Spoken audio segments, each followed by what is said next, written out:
একটা ছোট গ্রামে থাকত রামু, এক গরিব চাষি। তার ছোট্ট পরিবার, বউ আর 2 বাচ্চা। দিনরাত খেটে ফসল ফলাত, কিন্তু সেই বছর খরা তার সব স্বপ্ন ভেঙে দিল। মাটি যেন অভিশাপ হয়ে গেছে। হো, একটুও ফসল রইল না। মা, খুব খিদে পেয়েছে। আর একটু সহ্য কর বাবা, তোমার বাবা কিছু একটা নিয়ে আসবে। আমি কেমন বাবা, নিজের বাচ্চাদের খাবারও জোগাড় করতে পারি না। হাল ছেড়ো না, ভগবান নিশ্চয় একটা রাস্তা দেখাবেন। পরদিন সকালে রামু আবার জমিতে যায়। হয়তো শেষ চেষ্টা। হঠাৎ কোদাল যেন কিসে বাড়ি খায়। মাটি খুঁড়ে রামু একটা পুরনো কলসি বের করে। ভাঙা কলসি দিয়ে কি হবে?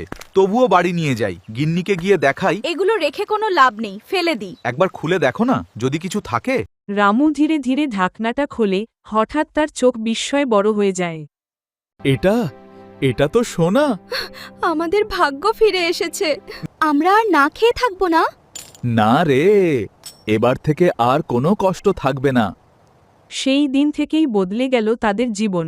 রামু শুধু নিজের পরিবার নয়, গ্রামের গরিব মানুষদেরও সাহায্য করতে লাগল।